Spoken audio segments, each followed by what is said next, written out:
Ребята, всем приветик! Меня зовут Полина, и я абсолютно не планировала снимать подобные видео, потому что я никогда не думала, что у меня будет повод снимать подобные видео.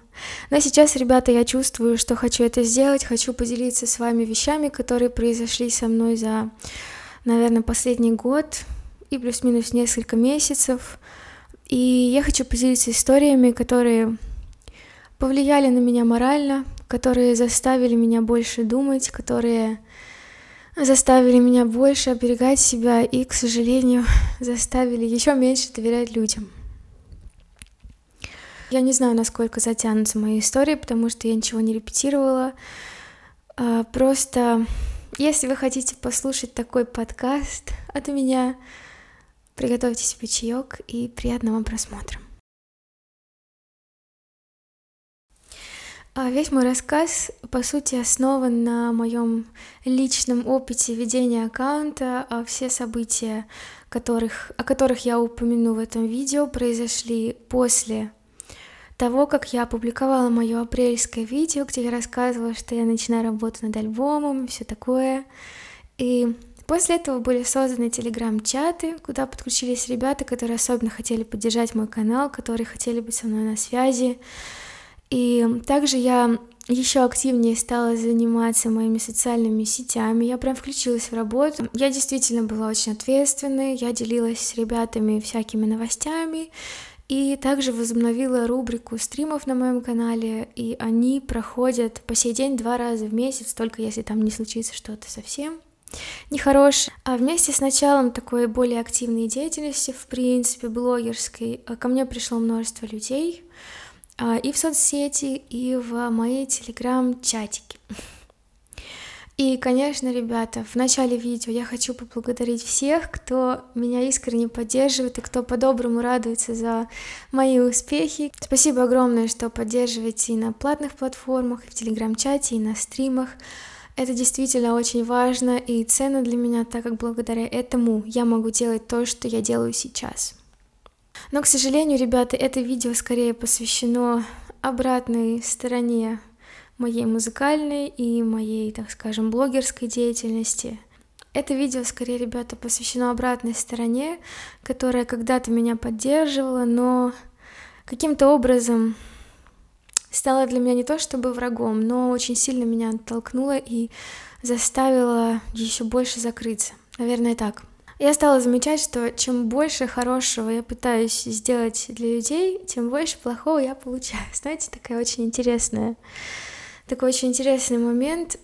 Я самый обыкновенный человек, у которого может быть не самая обыкновенная работа, но для меня моя музыка, которую я транслирую через мой канал, это, по сути, все, что я люблю, все, что я умею, и дай бог это продлится как можно дольше.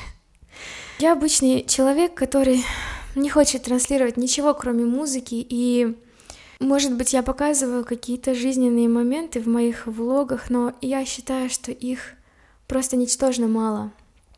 То есть у меня идет один влог на несколько прям музыкальных видео. В первую очередь у меня, безусловно, музыкальная деятельность, и только потом, как дополнение и для создания какого-то интересного контента, я могу снять что-то для моих слушателей, чтобы показать просто закадровую жизнь. Но я все равно не должна никого ставить в известность, что именно у меня происходит. Я не должна объяснять ничего, кто моя семья, где они. Я не должна объяснять о своей жизни ничего, в том числе и личной. Ребята, это настолько накипело, вы себе представить не можете. От меня постоянно что-то требуют, что-то сказать, спрашивать, почему я сбежала в другую страну и так далее. Люди стали требовать объяснений каких-то странных и очень навязчивых и влезать просто в голову ко мне со своими вопросами, с требованием объясниться, а за кого я, а с кем я. Представьте на момент, что вы делаете свою любимую работу, пишете музыку, а потом просто из ниоткуда появляются люди, которые требуют у тебя рассказать о своей жизни все или даже больше. И вы-то, собственно, не то чтобы что-то скрываете, но вы не считаете нужным вообще об этом рассказывать и этим с кем-то делиться, потому что это с вашей работой никак и не связано.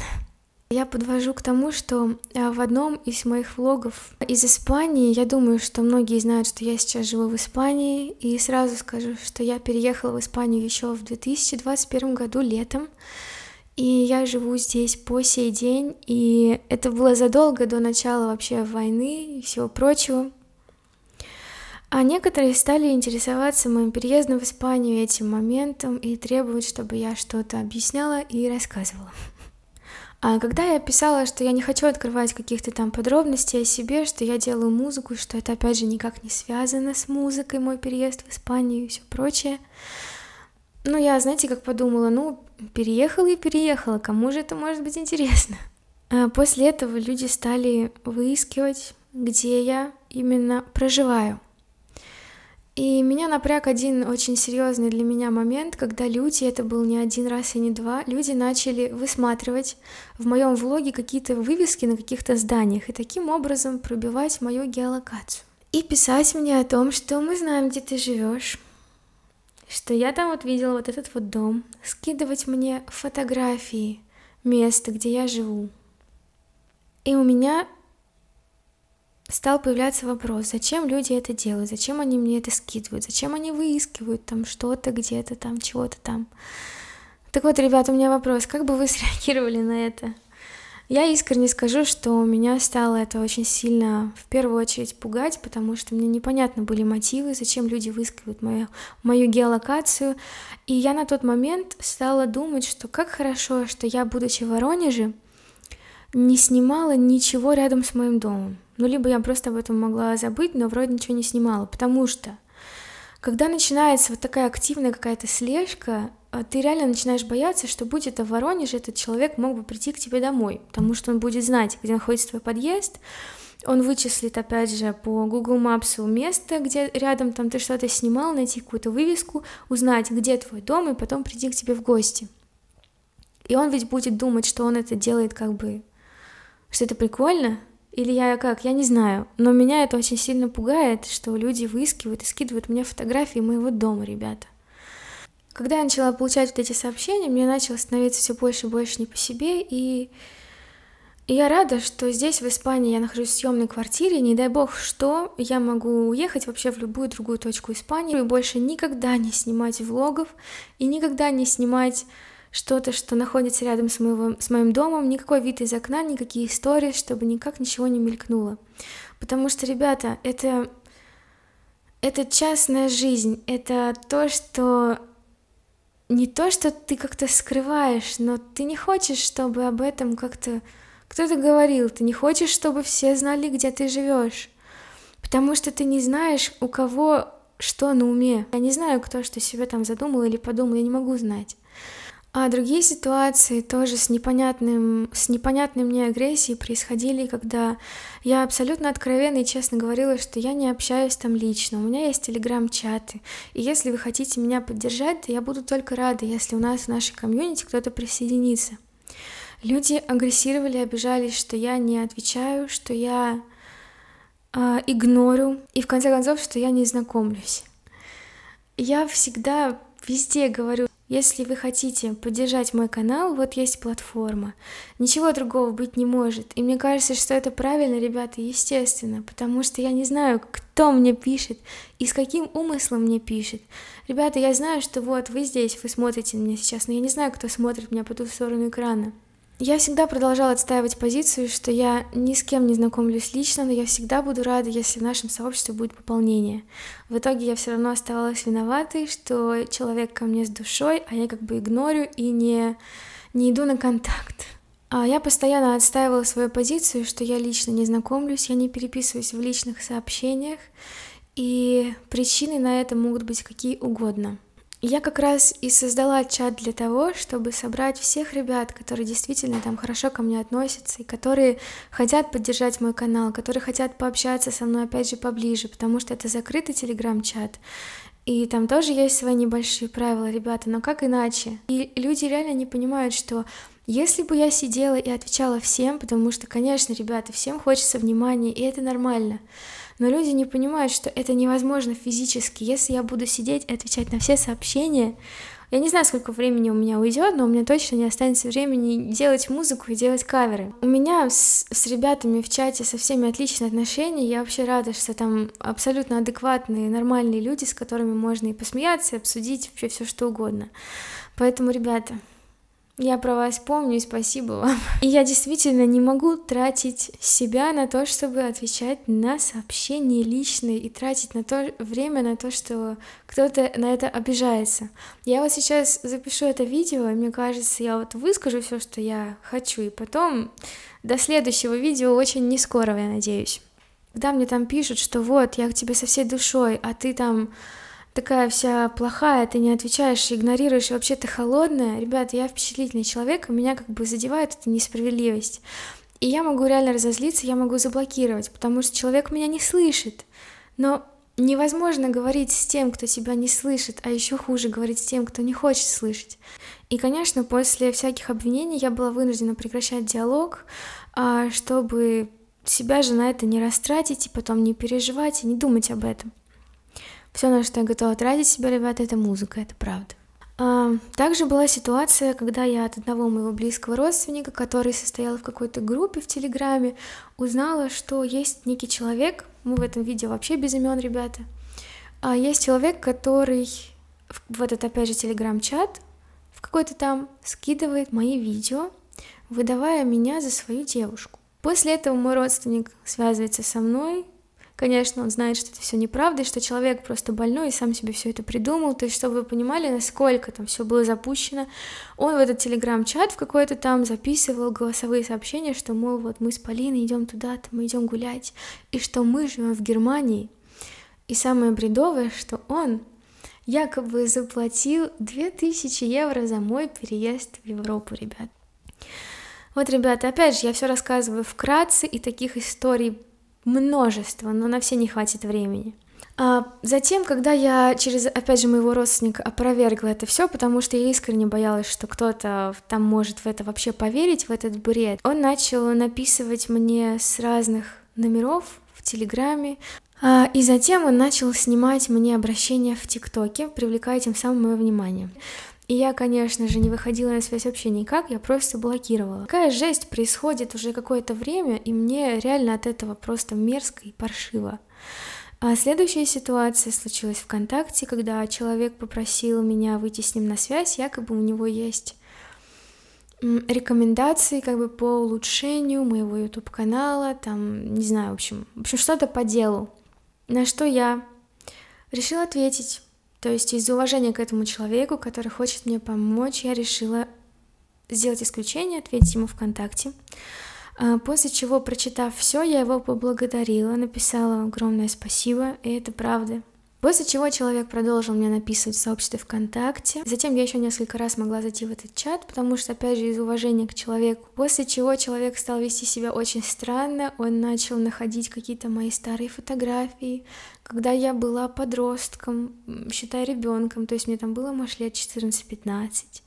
Он начал находить какие-то мои старые профили, он начал находить какие-то мои старые сообщения, комментарии. Ребенок в 13-15 лет может написать вообще всякую фигню, ребята, но это не значит, что это то, что я должна как-то стыдиться или как-то это удалять. И я видела, что этот человек начал лайкать мои комментарии, которые были написаны на минуточку, ребята, в 2011 году, где-то там, в каких-то сообществах, в которых я не заходила, лет 10. И у меня всегда был один единственный вопрос: зачем он это делает? Что он хочет мне этим сказать и какую реакцию он хочет у меня вызвать этими своими действиями? Мне искренне непонятно, ребята, и до сих пор непонятно. Когда я перестала отвечать на его сообщения, я однажды зашла в мой профиль ВКонтакте, уже в личный, и я вижу опять сообщение от этого человека, где он уже просто лезет, в очень не свои дела, то есть там вещи, касаемые моей жизни, и я после этого человека просто заблокировала. Потому что до этого я ему миллион раз писала, что я не общаюсь лично и все такое. Я до сих пор не понимаю, что мне этот человек хотел этим сказать, зачем он мне скидывал мои детские фотографии, это я не знаю. В итоге я получаю сообщение на почту с картинкой, у которой следующий посыл. В общем, как будто бы я оказываюсь монстром, а он якобы человек, который ко мне со всей душой и с заботой. Чтобы вы понимали, ребята, в моем подростковом или полудетском возрасте я не делала ничего странного, кроме как жила как обычный подросток и взрослела как могла. Он мне писал, что мне это почему-то надо все скрыть и почистить, поэтому я приняла решение почистить людей, которые пишут мне очень странные вещи, которые мне крайне непонятны. То есть я не хочу говорить там о группах, в которых я играла. Может быть, когда-то вот мне захочется, да, рассказать там мою историю становления там музыкантом или что-то такое, но не сейчас. Сейчас мне не хочется об этом говорить, потому что это абсолютно не актуально, это было очень давно. Все, что мне сейчас хочется, это чтобы с моим каналом все было в порядке, чтобы я могла спокойно заниматься моим любимым делом и чтобы меня никто не трогал. Также очень странные вещи от этого персонажа были в плане того, что мои соцсети очень легко взломать, и что якобы он такой порядочный, он этого делать не будет, но кто-то попадется недобропорядочный и обязательно сделает это. То есть я должна была его поблагодарить за то, что он не крадет чужого и что он такой молодец. Я знаю, ребята, что многие, кто смотрит сейчас это видео, они искренне и по-доброму относятся ко мне, за что им самое сердечное спасибо. Но я уверена, что смотрят как раз и те люди, к которым можно отнести вышеупомянутые ситуации. И я надеюсь, что мой монолог как-то заставит их задуматься, что они что-то сделали не так, раз своими действиями просто меня оттолкнули. Я записываю это на эмоциях, потому что мне правда хочется выговориться, и я вижу, что это видео уже долго длится, и я хочу подойти к самому ужасному моменту, который меня просто разбил, который меня... У меня взломали Google аккаунт 7 декабря, ребята. И я знаю, что было множество раз, когда мне писали, что я взломаю твой аккаунт. Опять же, из-за того, что я не проявляла к кому-то должного внимания. Они действительно считали, что они, делая что-то плохое для меня, его привлекут, я как-то выйду с ними на контакт или что, или я не знаю. Взломали мой аккаунт 7 декабря вечером, я перед сном хотела зайти в YouTube, я поняла, что меня выкинуло отовсюду, с телефона и из компьютера, я не могла зайти ни в почту, я не могла зайти ни в Google AdSense, я не могла зайти ни в аккаунт YouTube. И для меня это просто была трагедия, ребята, потому что я захожу в мой аккаунт, я пытаюсь ввести пароль, и вылазит строчка, что ваш пароль был изменен 2 часа назад. Это была такая трагедия для меня. Я была... Сказать, что я была в панике, это просто ничего не сказать, потому что это состояние, когда ты теряешь все, но ты еще до конца не догоняешь, что ты это теряешь, и ты не знаешь, куда тебе просто бросаться. Это многолетний труд, когда ты понимаешь, что кто-то пытается у тебя его нагло отобрать, отнять, своровать, и ты в этот момент ненавидишь просто весь мир, и ты не знаешь, на кого из этих людей думать. А может, это вообще кто-то не из них, а кто-то другой. Но я точно уверена, что это делает человек, потому что уже после восстановления аккаунта я заходила на почту, и я видела все вот эти шаги в письмах, то есть там было видно, что в такое-то время был изменен пароль, в такое-то время была отключена двухфакторная аутентификация. В такое-то время был добавлен электронный ключ чужого человека для входа в мой аккаунт. Я всегда была уверена, что мой Google хорошо защищен, потому что у меня была включена, опять же, эта двухфакторная аутентификация. Это когда ты в телефон добавляешь вот это уведомление, что если кто-то захочет откуда-то зайти в твой аккаунт, тебе на телефон придет уведомление с вопросом, вы ли это заходите или не вы. Поэтому я была абсолютно уверена, что у меня все хорошо, и, ребята, мне не пришло ни одного уведомления. Я изучила кучу информации от самого Гугла, все инструкции прочитала просто наизусть, наверное. И везде для сброса пароля, то есть для изменения пароля и для какого-то хоть малейшего входа в аккаунт, хотя бы попытки входа, должен быть резервный метод сброса кода, который должен был прислать сам Google. Когда я пытаюсь это сделать, мне пишут, что резервный способ входа в аккаунт также изменен. И вот, боже, у меня рука трясется. Сегодня, ребят, 9 декабря, время 16:51 по моему времени, поэтому я по свежим событиям. Я уверена, что это был не робот-взломщик, это был определенный человек, который захотел мне испортить жизнь и отнять у меня просто то, что я ни в коем случае не могу потерять. В общем, кто-то изменил пароль почты, кто-то отключил все вот эти двухфакторные аутентификации, то есть удалили мой номер телефона напрочь, удалили резервный метод восстановления, удалили все. А я не спала ночь вообще с 7 на 8 декабря, и я почти сразу написала об этом в телеграм-чатах, затем я написала об этом в моих социальных сетях. И я хочу поблагодарить в этом видео человека, который узнал также ночью вот об этой ситуации, у которого удалось достучаться в YouTube поддержку, потому что у него тоже есть YouTube-канал. Я не могла достучаться в YouTube поддержку, потому что я не могла войти в свой YouTube-канал, и эта функция мне попросту недоступна. А спустя какое-то время, опять же, ночью, было где-то 3:30, может быть, мне присылают формуляр, который нужно было заполнить. Это был такой серьезный файл, где было много вопросов. Только тот человек, который создал аккаунт и который долгое время на нем работал, может на них ответить. И когда я ответила на все вопросы, я просто начала молиться, потому что я не знала, что мне делать. Потом мне пришло сообщение, что нужно ждать какое-то время, пока заявку рассмотрят, пока это все удастся доказать или не доказать. Я просто очень боялась потерять, ребята, аккаунт и все, что на нем завязано, все мое творчество и всю мою жизнь, ребята. Затем на следующий день уже моя семья узнала о том, что случилось, и я связалась с одним моим родственником.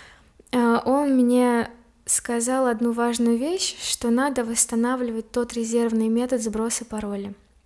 Для меня это было практически невероятным, ребята, потому что я аккаунт создавала в 2013 году, и я даже не помню, как я добавляла тот резервный метод, я уже про него забыла. Я им 10 лет не пользовалась, и я не знала, куда мне стучать, кого просить. В общем, я пошла на тот сайт, на ту платформу, которая была привязана в качестве резервного метода восстановления пароля, начала трубить в их поддержку, написала вот такой вот текст, где я описала ситуацию, что это просто крик о помощи, что если они мне сейчас не помогут, то я потеряю весь канал и все, что вообще с этим связано. За что ребятам огромное спасибо, они очень оперативно мне прислали на почту, которую я оставила для связи со мной. Они также прислали мне некоторые вопросы, на которые надо было ответить. Я ответила на эти вопросы, и спустя какое-то время я понимаю, что мне восстановили этот метод. Затем мне приходилось еще очень много часов ждать, потому что, видимо, и тот злоумышленник, и мы пытались оба войти в аккаунт, и поэтому Google его просто заблокировал. Также я предполагаю, что Google заблокировал мой аккаунт ото всех после того, как я заполнила вот этот формуляр, который я отправила, и они начали рассматривать, что вообще случилось.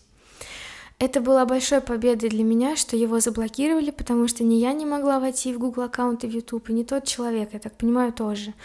И я начала просто ждать, и вот сегодня утром, ребята, я вскочила и побежала быстрее проверять, могу ли я сделать попытку входа в аккаунт, и мне высвечивается мой тот старый резервный метод подтверждения. И я нажимаю «Сбросить код» на этот метод, и я захожу на ту платформу, и я получаю этот код. Мне не передать, что я в тот момент чувствовала, я начинаю этот код вводить, и я понимаю, что меня впускают в мой же аккаунт, ребята. Эти чувства может прочувствовать только человек, который действительно с этим сталкивался. Есть вещи, которые ты очень боишься потерять, и вот YouTube — это одна из тех вещей. Поэтому, когда я поняла, что я могу войти, просто была счастлива, что все получилось, я быстрее давай менять пароли везде. В общем, ребята, на улице стемнело, и картинка стала более темной. В общем, для меня это такой жизненный урок, что надо еще больше ценить и беречь те вещи, которые так много для тебя значат. И каждый раз пытаться их защитить. И не думать, что все вокруг хорошие, и никто не желает тебе зла. Я хочу обратиться к моему взломщику. Если он смотрит это видео, то мой неуважаемый друг, спасибо вам за этот опыт и за то, что вы сделали меня еще сильнее, еще умнее.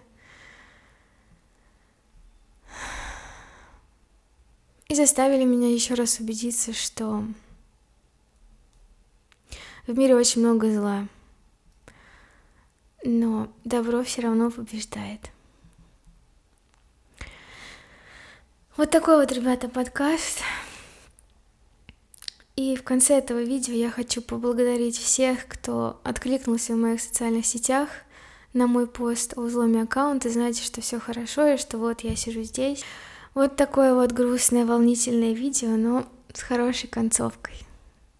Я также буду рада, ребята, если вы поддержите мой канал. В условиях санкций это действительно особенно актуально, потому что YouTube отключил монетизацию в России. Я буду очень рада, если вы посетите одну из следующих платформ, которые я оставлю внизу.